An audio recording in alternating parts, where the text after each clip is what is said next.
नमस्कार प्रिय दर्शकों, नॉलेज कॉन्च चैनल में आपका फिर से स्वागत है।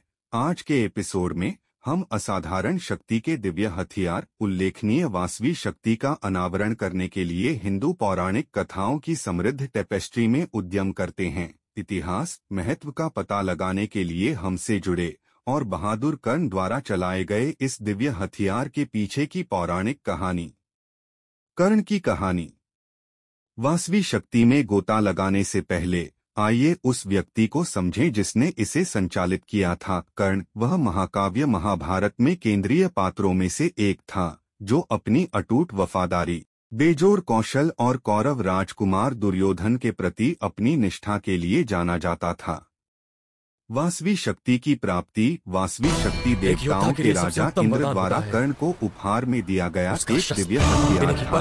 कर्ण की उदारता से प्रभावित होकर इंद्र ने उसकी वफादारी का परीक्षण करने का फैसला किया और एक ब्राह्मण के रूप में प्रसन्न होकर कर्ण से कवच और कुंडल मांगी जो उसके दिव्य पिता से आए थे। बदले में उन्होंने कर्ण को वासवी शक्ति अजय बल वासवी शक्ति, जिसे इंद्र के वज्र के रूप में भी जाना जाता है, एक बार उपयोग किया जाने वाला हथियार था। इसमें ब्रह्मांड में किसी भी चीज को भेदने की शक्ति थी और इसे अजय माना जाता था। कर्ण ने कुरुक्षेत्र युद्ध में एक महत्वपूर्ण क्षण के लिए इस हथियार को अपने पास रखा था। कुरुक्षेत्र में मनहूस पल। कर्ण ने अपने कट्टर दुश्मन अर्जुन के खिलाफ अंतिम लड़ाई के लिए वासवी शक्ति को बचाया, जिसे भगवान कृष्ण का समर्थन प्राप्त था। महाभारत के चरम युद्ध में कर्ण ने अर्जुन के खिलाफ वासवी शक्ति को उजागर किया। हालांकि भाग्य के मोड़ के कारण हथियार नष्ट हो गया और कर्ण का पतन। युद्ध के 14वें दिन में घटोत्कच प्रमुख भूमिका में था। सुबह की लड़ाई के दौरान वह क्रोधित हो जाता है जब उसके शक्तिशाली पुत्र अंजन पर्वन को अश्वत्थामा द्वारा मार दिया जाता है। अपनी जादुई शक्तियों का प्रयोग करते हुए वह अपनी माया की शक्ति का उपयोग करके कौरव सेना में भारी तबाही मचाता है। यहाँ तक कि द्रोण, दुर्योधन, कर्ण और दुशासन जैसे महान योद्धाओं को भी डरा देता है। अश्वत्थामा भागते हुए सैनिकों को एकजुट करने का प्रयास करता है, घटोत्कच के भ्रम को दूर करता है और राक्षस को बेहोश करने में कामयाब होता है। होश में आने के बाद घटोत्कच अश्वत्थामा के साथ लंबे द्वंद्व में युद्ध करता है। लड़ाई के दौरान दोनों लड़ाके अपनी जादुई शक्तियों और दिव्य हथियारों का उपयोग करते हैं। हालांकि अश्वत्थामा अपनी पकड़ बनाए रखता है और घटोत्कच को पीछे हटने के लिए मजबूर करता है।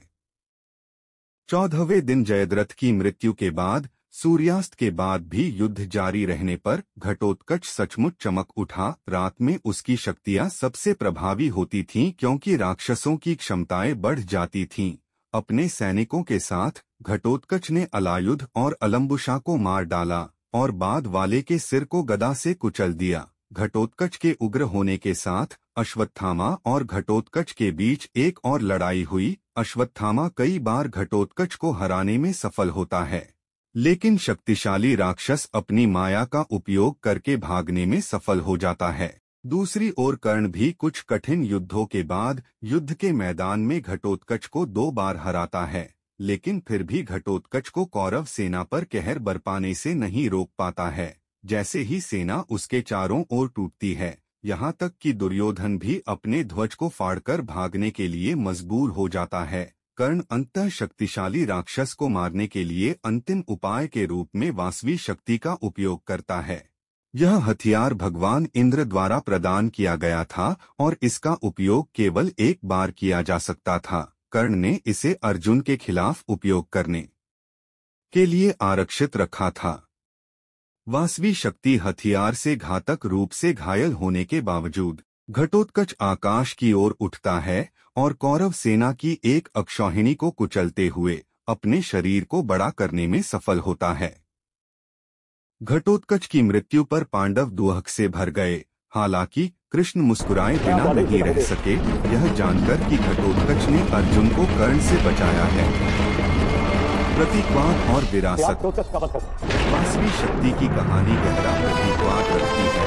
यह हमें भाग्य के परिणामों, वफादारी की कीमत और दैवीय हस्तक्षेप की शक्ति की याद दिलाती है। कर्ण का जीवन और वासवी शक्ति का उनका उपयोग जटिल नैतिक और नैतिक दुविधाओं को दर्शाते हुए प्रेरित करना जारी रखता है। महाभारत के पात्रों का सामना करना पड़ा। जैसे ही हम वासवी शक्ति की अपनी खोज समाप्त करते हैं, हमने देखा है कि कैसे इस दिव्य हथियार ने महाभारत के महाकाव्य में एक महत्वपूर्ण भूमिका निभाई, जिसने वीर कर्ण की नीति को आकार दिया। यह जटिल नैतिक तानेबाने की याद दिलाता है जो इसके माध्यम से बुना जाता है। पौराणिक कहानियाँ। हिंदू पौराणिक कथाओं के इतिहास के माध्यम से इस ज्ञानवर्धक यात्रा में हमारे साथ शामिल होने के लिए धन्यवाद।